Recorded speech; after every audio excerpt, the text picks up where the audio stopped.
Hello, my dear students of HS first year.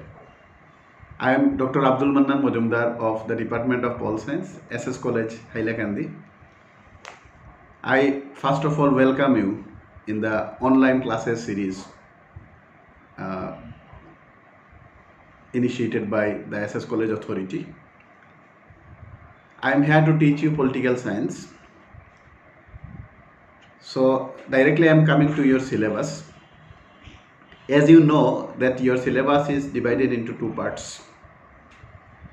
First part of the syllabus deals with Indian Constitution under the title Indian Constitution at Work, and second part deals with political theory. So I am directly coming to your first unit of first part, which is titled Constitution, Why and How. Constitution, Why and How. So if you study the textbook prepared by NCERT, you will come to know that in that book certain basic questions are being asked. So in course of my discussion in this chapter, I'd like to seek or I'd like to find answers to those questions, those basic questions which are being asked. Now what are these basic questions which we will discuss throughout our discussion of this chapter?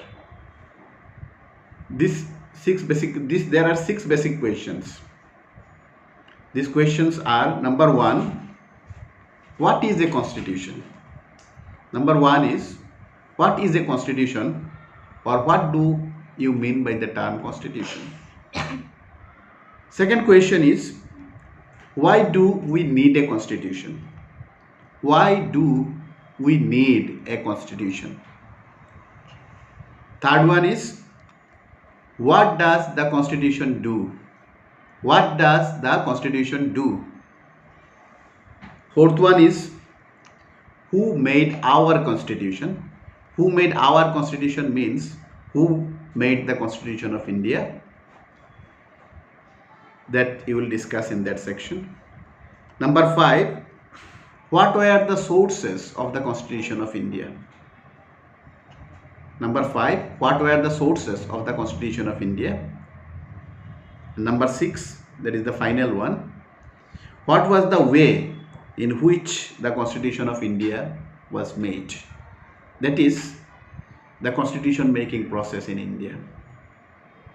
So overall, these 6 basic questions which we will be discussing throughout this chapter. Now for your benefit, I am again repeating what are these 6 basic questions. You may note it down. Number 1 is, what is a constitution? What is a constitution? Number 2, why do we need a constitution? Why do we need a constitution? Number 3, what does the constitution do? What does the constitution do? Number 4, who made our constitution? That means who made the Constitution of India?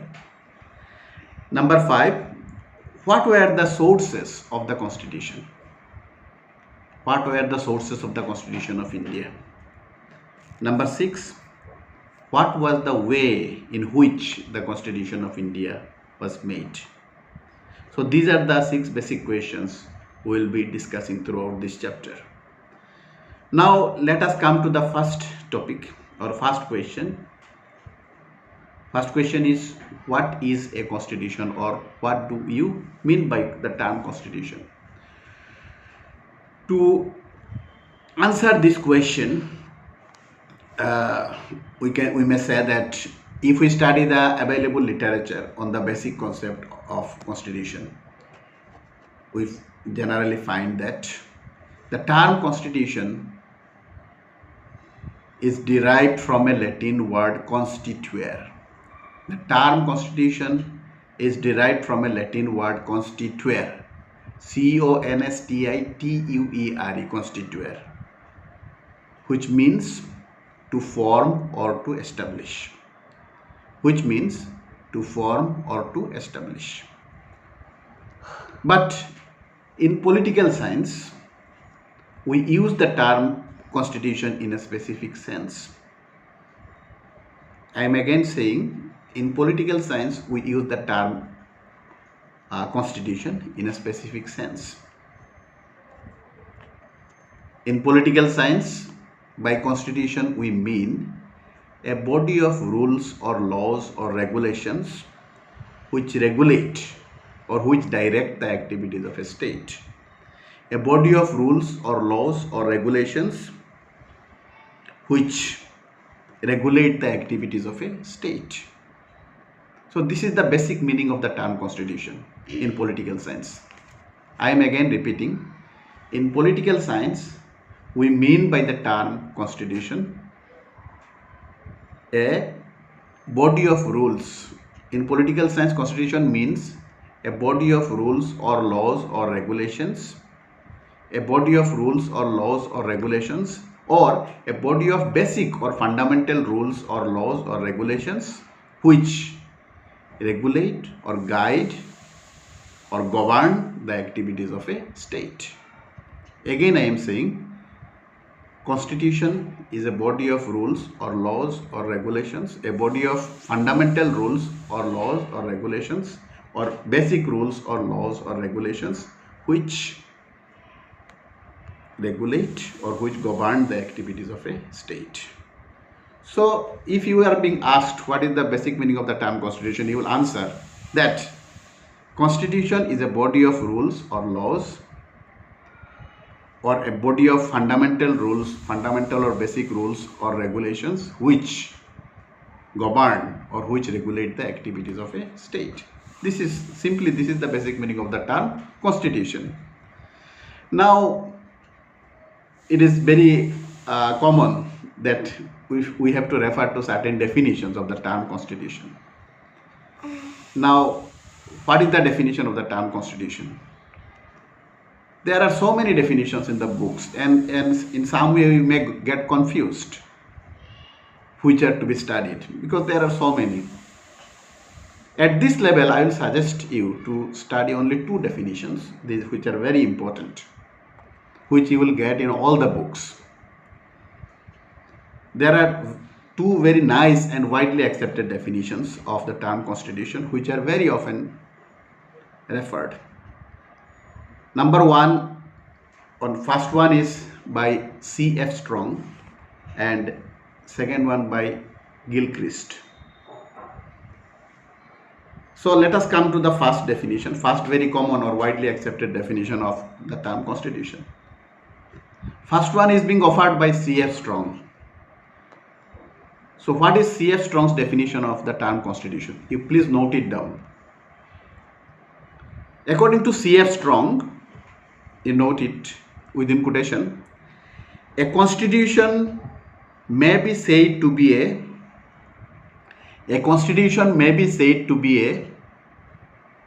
collection of principles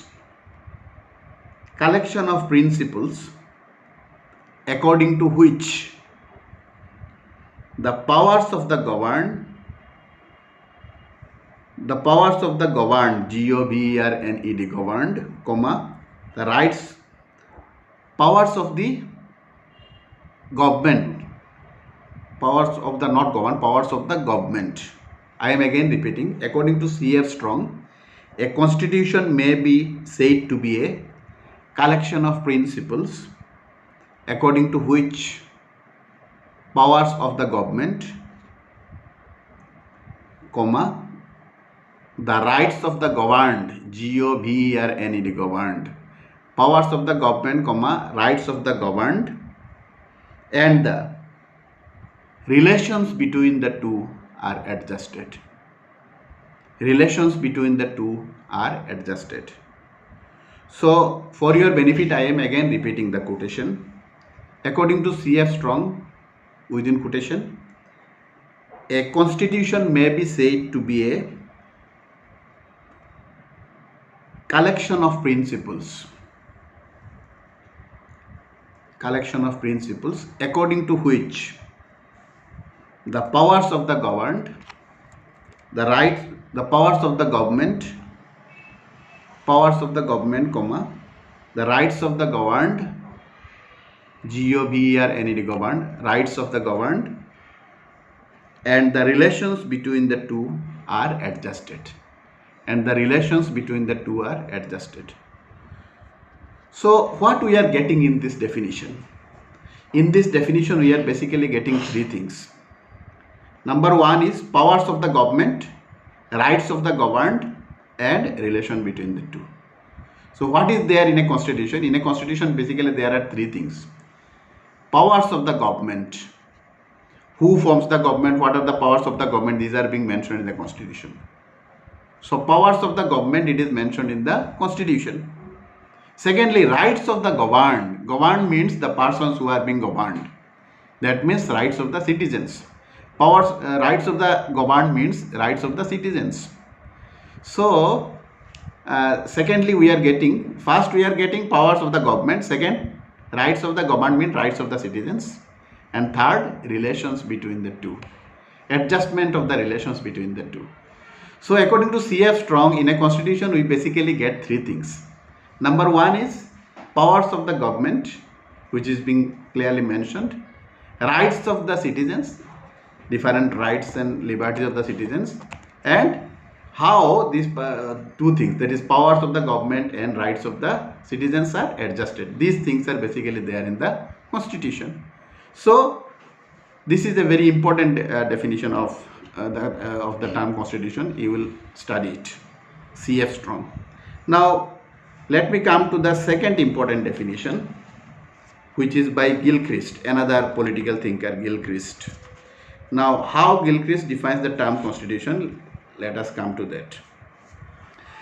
According to Gilchrist, you again note it down, a constitution consists of that body of rules or laws.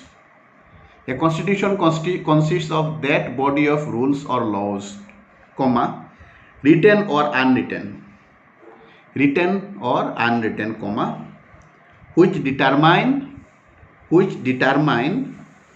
the organization of government,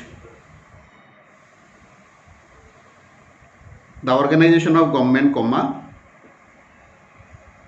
the distribution of powers of various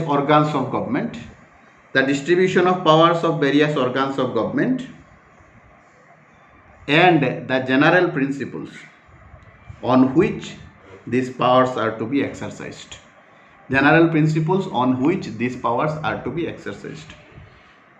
Now, again I am repeating, according to Gilchrist, a constitution consists of that body of rules or laws, comma, written or unwritten, which determine the organization of government, comma, the distribution of powers of various organs of government, and the general principles on which these powers are to be exercised. So this one is another important definition of the term constitution, which very nicely defines what is there in the constitution. Now, what is there in Gilchrist definition? In Gilchrist definition also there are three main things. Number one is organization of government, distribution of powers, and general principles of power exercise. Organization of government means how government is organized. So what is there in the constitution? In the constitution it is mentioned how the government of a country, government of a state is organized. Number two, distribution of powers of various organs of government. In the constitution you will find there is distribution of powers of organs of government. So first we are getting organization of government, how government is organized or how government is formed. Second, how the powers are distributed between different organs of government. Next, general principles on which these powers are to be organized. Powers are mentioned, at the same time the principles on which these powers are to be exercised are also mentioned in the constitution. So according to Gilchrist, we are getting mainly three things in the constitution. What is there in the constitution? According to Gilchrist, a constitution is a body of rules or laws which may be written or unwritten. A constitution may be written or unwritten. Then, which determine, that means constitution determine organization of government, that is how government is to be organized. Secondly, how the powers are to be distributed between different forms of different organs of government. And thirdly or finally, the general principles on which these governmental powers are to be exercised. So basically there are three things according to Gilchrist: organization of government, distribution of powers of organs of government, and general principles on which these powers are to be exercised. So this is also a very nice explanation of the term constitution. So it is considered to be a very important definition of the term constitution. So I am very briefly repeating what I have discussed till now. Firstly, I said that the term constitution is derived from a Latin word constituere, which means to form or to establish. But in political science, by the term constitution we mean a body of rules or regulations which regulate the